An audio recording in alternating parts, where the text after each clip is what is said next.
Pembentukan MPRS. Pembentukan MPRS dilakukan oleh Presiden melalui Penetapan Presiden Nomor 2 Tahun 1959. Meskipun bertentangan dengan UUD 1945 dengan yang mengharuskan pemilihan umum, anggota MPRS ditunjuk oleh Presiden dengan syarat kesetiaan pada UUD 1945 dan manifesto politik. MPRS terdiri dari 61 anggota DPR, 94 utusan daerah, dan 200 wakil golongan, dengan tugas utama menetapkan GBHN.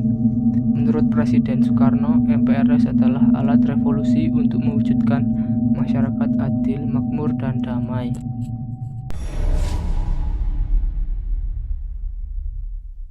Kedudukan Presiden. Pada masa demokrasi terpimpin, kedudukan Presiden seharusnya di bawah MPR sesuai UUD 1945. Namun justru MPRS tunduk pada Presiden Soekarno.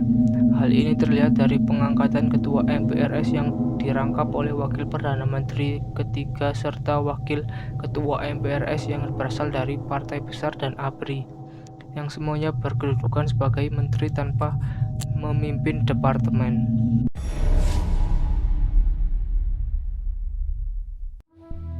Pembentukan Front Nasional. Front Nasional dibentuk melalui Penetapan Presiden Nomor 13 Tahun 1959 sebagai organisasi massa yang memperjuangkan cita-cita proklamasi dan UUD 1945. Organisasi ini mencakup golongan nasionalis, agama, dan komunis (Nasakom), serta dipimpin langsung oleh Presiden Soekarno. Front Nasional bertujuan untuk menyatukan potensi nasional untuk memperkuat pembangunan dengan tugas utama menyelesaikan revolusi nasional, melaksanakan pembangunan, dan mengembalikan Irian Barat. Jabatan PKI dalam ajaran Nasakom. Ajaran Nasakom, nasionalis, agama, dan komunis diperkenalkan pada masa demokrasi terpimpin untuk menyatukan berbagai golongan dan memperkuat persatuan bangsa. Presiden Soekarno meyakini bahwa Nasakom mencerminkan keberagaman ideologi masyarakat dan menolaknya berarti menolak Presiden.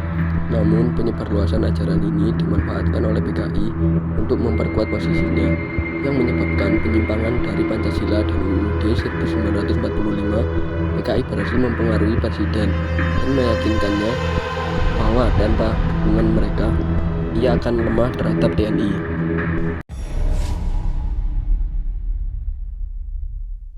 Adanya ajaran Resopim. Ajaran Resopim, Revolusi Sosialisme Indonesia dan Pimpinan Nasional diperkenalkan untuk memperkuat kedudukan Presiden Soekarno. Diumumkan pada peringatan proklamasi ke-16. Ajaran ini menekankan bahwa kehidupan berbangsa harus dicapai melalui revolusi sosialisme dan dikendalikan oleh satu pemimpin nasional, yaitu Presiden Soekarno sebagai Panglima Besar Revolusi atau PBR.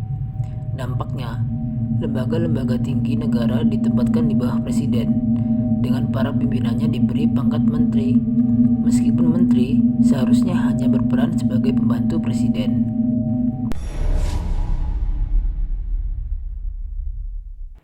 Angkatan Bersenjata Republik Indonesia. TNI dan Polri disatukan menjadi Angkatan Bersenjata Republik Indonesia atau ABRI, yang terdiri dari TNI AD, TNI AL, TNI AU, dan Angkatan Kepolisian. Masing-masing angkatan dipimpin oleh Menteri Panglima Angkatan yang langsung berada di bawah Presiden. ABRI menjadi kekuatan sosial politik Indonesia, terutama setelah kegagalan partai politik dalam menyelenggarakan pemerintahan pada masa demokrasi parlementer, yang mendorong militer untuk berperan dalam politik.